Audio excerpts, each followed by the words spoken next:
ഈ വർഷം അതായത് 2025 യോഗിനി ഏകാദശി തിഥി വരുന്നത് ജൂൺ 21 രാവിലെ 7:19 മുതൽ ജൂൺ 22 അതിരാവിലെ 4:28 വരെയാണ്.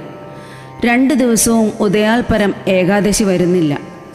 ഇങ്ങനെയുള്ള സന്ദർഭങ്ങളിൽ തിഥി ഭൂരിപക്ഷം വരുന്ന ദിനത്തിൽ, അതായത് ജൂൺ 21 ഭൂരിപക്ഷ ഏകാദശിയായും മഹാദ്വാദശി കൂടി വരുന്ന ദിനം, അതായത് ജൂൺ 22 വൈഷ്ണവ ഏകാദശിയായും ആചരിക്കപ്പെടുന്നു.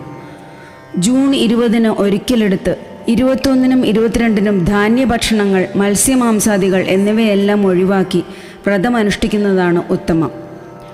ആരോഗ്യപരമായ കാരണങ്ങൾ കൊണ്ടും മറ്റു കാരണങ്ങൾ കൊണ്ടും 3 ദിവസം വ്രതമാചരിക്കാൻ ബുദ്ധിമുട്ടുള്ളവർ ജൂൺ 20 ഒരിക്കലെടുത്ത് ജൂൺ 21 ഏകാദശി വ്രതം അനുഷ്ഠിക്കാവുന്നതാണ്. ജൂൺ 21 വ്രതമാചരിക്കുന്നവർ ജൂൺ 22 ഉച്ചയ്ക്ക് 1:42 മുതൽ 4:13 വരെയുള്ള സമയത്താണ് പാരണ വീടേണ്ടത്. ജൂൺ 22 മഹാദ്വാദശി കൂടി വരുന്ന ഏകാദശി ആയതിനാൽ ഈ വർഷം യോഗിനി ഏകാദശി വ്രതം ജൂൺ 22 ആചരിക്കുന്നതായിരിക്കും ഉത്തമം. ജൂൺ 22 ഏകാദശി ആചരിക്കുന്നവർ ജൂൺ 23 രാവിലെ 6 മണി മുതൽ 10:15 വരെയാണ് പാരണ വിടേണ്ട സമയം.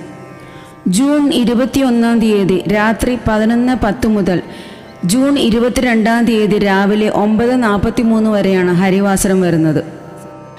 ഏകാദശി തിഥിയുടെ അവസാനത്തെ 15 നാഴികയാകുന്ന 6 മണിക്കൂറും ദ്വാദശി തിഥിയുടെ ആദ്യത്തെ 15 നാഴികയാകുന്ന 6 മണിക്കൂറും ചേർന്ന 12 മണിക്കൂറാണ് ഹരിവാസരം.